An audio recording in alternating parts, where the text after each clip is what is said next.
Little bit of a Malia disclaimer on this one. If you're trying to organize your life, the Atomic Habits videos, I hope will be very helpful to you. But if you are struggling, maybe come back for the next video because this one won't be for you. Mwah. Okay. I had coffee for breakfast, so I'm quite jittery and this might be very chaotic, so bear with me. Hello everyone. Welcome back and thank you all for your kind words of support on my first video on how to keep house while drowning. Today I'm going to talk about Atomic Habits by James Clear. If you're new here, my name is Malia. This is the ADHD Venture where I read self-help books and approach them through like a mental health neurodivergent lens. This book is super, I guess, nutrient dense, so I wanted to make 2 videos about it, so this is one of 2. So I'm gonna do a whole video on breaking down the book and how to form habits and the qualities of a good habit and all of that good stuff. But first I wanna talk about why habits matter and how to choose good habits, because I know as a neurodivergent and someone who struggled with my mental health, I came to this book with some really hard feelings about habits. And I'm sure I'm not the only person with ADHD who feels some resistance anytime people talk about forming habits and having good habits. Because I, like many people who are neurodiverse, disabled, chronically ill, mentally ill, have heard so much condescending advice on self-organizing from white neurotypical straight men. So I came at this book with a perspective of hurt and frustration from being told my whole life, oh, just do it. Just do this and you'll be successful, and if it doesn't work, it's because you're not trying hard enough. Then feeling like such a failure and so angry and so hurt when I found out that I had ADHD and none of that applied to me. That being said, I still gave the book a chance because it came highly recommended. It was a New York Times bestseller. And this book really turned me around on what habits are and how I feel about them. I'm really glad I stuck with it because it's clearly a very well-researched and thought-out book. So let's get into some of the difficulties that we face with ADHD and why we should still care about habits. James Clear says that the purpose of habits is to solve problems you face. So I knew a lot of my own difficulties with habits. Consistency is so hard when you have ADHD. Boredom comes so quickly. Poor memory, out of sight, out of mind. But I wanted to get the perspective of other people with ADHD, so I reached out to my Threads community, and these are some of the things that they came up with. One of the big things I heard is, I am not capable of forming habits. And after years of trying and failing, I've had that thought too. One of the craziest things about learning I had ADHD and going on medication was learning that intrinsic motivation actually works and feels good for everyone else. Like, the high of exercise is actually just enough for some people to exercise. Can't relate. So first of all, your years of struggles, they're valid and they are shared by many, many people with ADHD.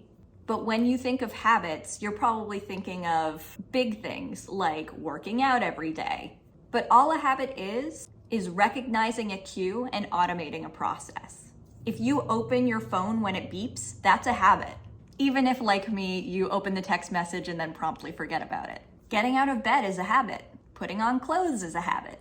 Taking a pill. Picking up your phone to scroll. Taking your shoes off when you come home. Eating when you feel hungry. All of those are habits. So you have a lot more than you think.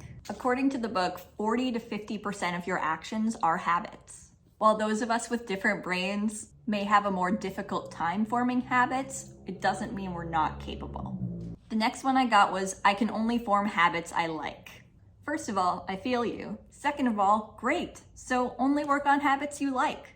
He says you don't have to build the habits that everyone tells you to build. Personally, I think that life should be something you enjoy. If you hate doing push-ups, you don't have to incorporate them into your routine. You don't.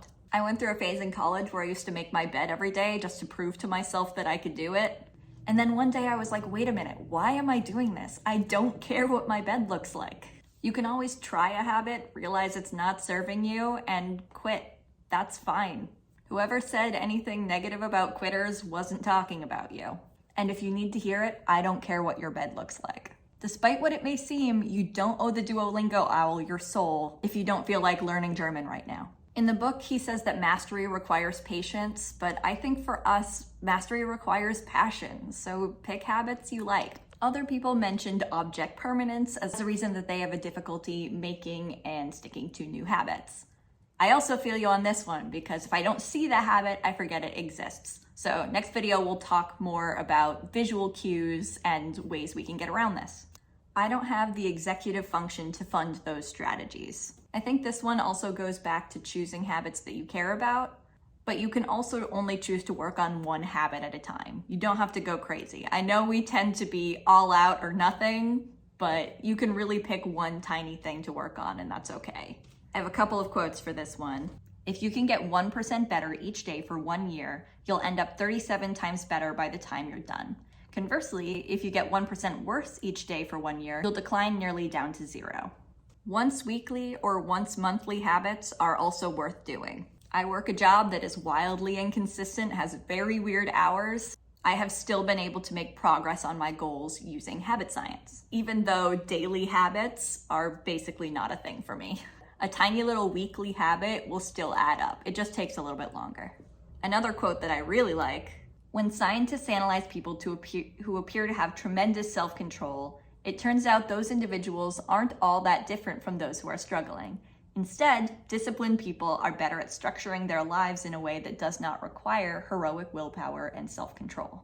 This means that you can strategize. Just like she talked about in How to Keep House While Drowning, you can structure your environment for success. So many of the things that people said were so relatable. I won't do anything unless it's urgent. Deeply felt. For me, I feel like this mostly applies to things that I feel anxious about, things that have a deadline, or things that I don't want to do.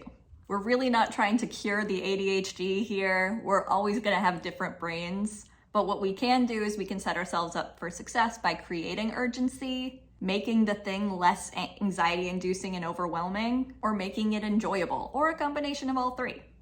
I can't prioritize.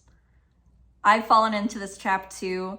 I've been really trying to retrain myself to, instead of saying I can't, saying I have a hard time, because we still have executive functions as people with ADHD. We just struggle with executive function. It's a lot harder for us than for other people. But again, the great thing about habits is it all comes down to what matters to you. If you're working on a habit that isn't in line with your values, or it's just not something you really care about, then of course you're not gonna do it. You can also just try stuff. If a habit isn't working for you, you can reflect and revise. If it isn't getting you anywhere, if it isn't serving you, modify it, replace it, eliminate it. You are not married to this habit forever. Another one that was deeply felt: it's too much executive function to figure out what works for me. The trial and error is exhausting. I collected a few quotes of encouragement for this one. Building habits in the present allows you to do more of what you want to do in the future. So many people with ADHD know the struggle of not being able to do the things they want because they're sitting paralyzed on the couch, overwhelmed by all of the life things that they have to do. We deserve to not feel that way, and tiny little habits can help get us there. Breakthrough moments are often the result of many previous actions, which build up the potential required to unleash a major change. I think this can be applied to courage and to mental health as well. One therapy session or one coping skill isn't enough to help you, but maybe after several, you get brave enough to leave your house, go to the park, make the first friend that you've had in 7 years. Little things add up. If the idea of starting a new habit feels overwhelming, we're gonna pick a smaller habit because habits shouldn't feel overwhelming. Finally, routines only last until the first time I miss it. I am so glad that somebody brought up consistency. Streaks are amazing, but if they are our only source of motivation, it's going to fall apart. I think the smartest thing Duolingo ever did as an app was create streak freezes. Because in the past, every time I lost a streak, I would just stop Duolingo forever. The greatest threat to success is not failure, but boredom. ADHDers need so much novelty, and figuring out how to keep showing up when you're bored is so hard. That's why we're gonna keep it realistic, we're gonna keep it manageable, we're going to keep it low spoons, we're gonna vary it as much as we can, and it may take longer for us than others, but we can achieve our goals. I believe in you. I've been trying to switch up my morning exercise routine every month so that I don't hate it. It hasn't been super consistent, I haven't perfected it yet, but it's a lot more consistent than it used to be because of the variation. So now we're gonna talk about choosing good habits. Atomic habits are tiny, minuscule habits you build as parts of larger systems. Similar to How to Keep House While Drowning, Clear says you should focus on systems, not goals. If your goal is to clean your room and you clean it in one fell swoop, great, your room is clean, but it won't necessarily stay clean because you didn't set up any systems for progress. Setting a goal also doesn't necessarily mean you'll achieve the goal. Something he says that I love is goals restrict your happiness. Similar to something my college therapist told me, you keep saying you'll be happy only when you achieve the goal. The next milestone won't necessarily make you happy. Your goal should be for happiness right now. So if we're gonna choose good habits for ourselves, we wanna build habits based on our identity and what we believe. Personally, I made a giant list of where I wanna go in life and who I wanna be as a person. I wrote down a bunch of identities that I wanted to be. Then I wrote a list of habits associated with those identities. For example, if you want to identify as a clean person, James Clear says that it can make a difference the language you use to describe yourself. If you want to identify as a clean person, but you keep saying things like, the room is always messy and I'm trying to keep it cleaner, you can sabotage your own desire for change. Instead, you could say something like, I like to keep my space clean and comfortable. At the start of this book, I took that giant list that I made and I decided to turn it into a list of identity affirmations. And it was a long list, so I only picked a few to work on currently. But I wrote those identity affirmations on a Post-it note and I stuck them on my bathroom mirror. That by itself is not enough to form habits, but it helps. It's a great place to start. People online always talk about manifesting and affirmations, but ultimately I think a lot of this is self-esteem related. It's really hard to make lasting change without working through trauma and low self-esteem. If you have self-beliefs like I'm a slob or I'm chronically disorganized and useless, you are not the problem. Those beliefs are the problem. There is nothing wrong with you. According to the book, there are 2 steps to change your identity. Decide who you want to be, then prove it to yourself through habits. If I tell myself I'm a content creator, every time I make videos, it will eventually kind of come true because making the videos gives me evidence that I do, in fact, make content. Neurodivergents are given so many negative messages from such an early age. So we have so many internalized negative identities about ourselves. We're working against I'm lazy, I'm stubborn, I'm difficult, I'm disorganized, I'm immature, I'm dramatic. The list goes on and on and on. I ended up stopping at that point in the book and really evaluating all of my own negative self-beliefs and realizing what a long list it is. I personally kind of meditated on this idea of identity and found it worked best for kind of concrete identities with distinct behavior patterns. Like I'm a gymnast is easier to adapt behavior around than I'm a confident decision maker. James Clear says that habits are formed based off stumbling on a reward, then repeating the behavior that got the reward. Facing a problem repeatedly, your brain begins to automate the process of solving it. For example, my partner likes to play frisbee golf on weekends. Because he plays every weekend, he is able to find frisbees in the wood much quicker than I ever could, because he's automated that process in his brain. James Clear says, the primary reason the brain remembers the past is to better predict what will work in the future. So we want to choose habits that are tiny and realistic so that we can better automate the process. Personally, I had way too many habits I wanted to work on and really had to narrow it down if I wanted to succeed. Basically, be kind and realistic with yourself. One of my big focuses was on exercise, but if the habit you really need help with is just brushing your teeth or taking a pill, that's fine. That's a great place to start, actually. Just like in How to Keep House While Drowning, James Clear says to keep making your goals smaller. Find the smallest habit that gets you where you want to go, but doesn't feel overwhelming. Want to write a book, but 1 page a day is feeling too overwhelming? Try a sentence. Work your way up to a paragraph. James Clear calls this mastering the habit of showing up.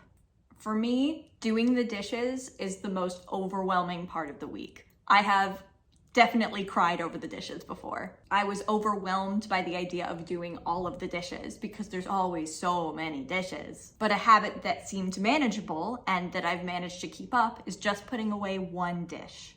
One way to not take on too much is something he calls the 2-minute rule.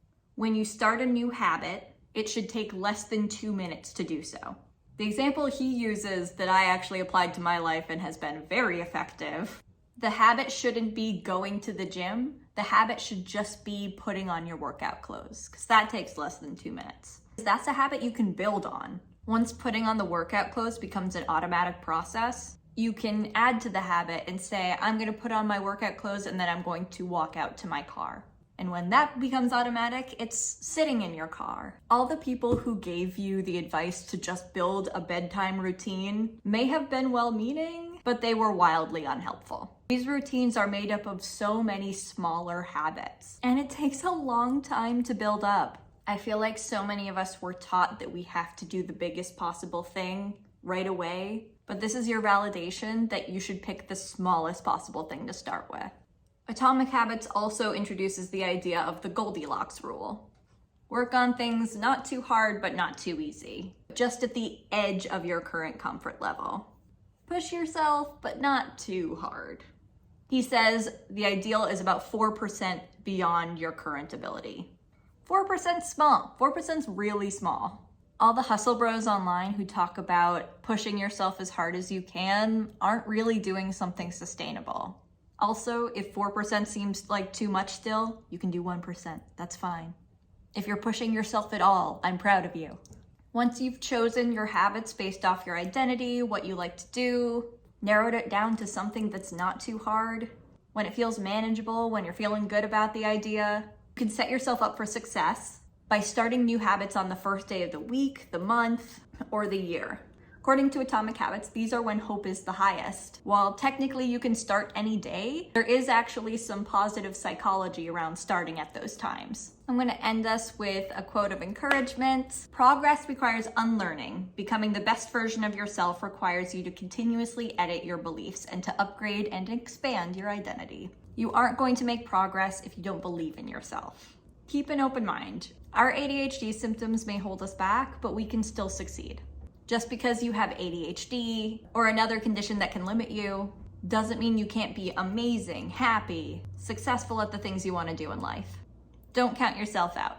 If you liked this video, please like, subscribe, give me a shout in the comments, follow me on Threads, Insta, whatever you want to do. And have a great day.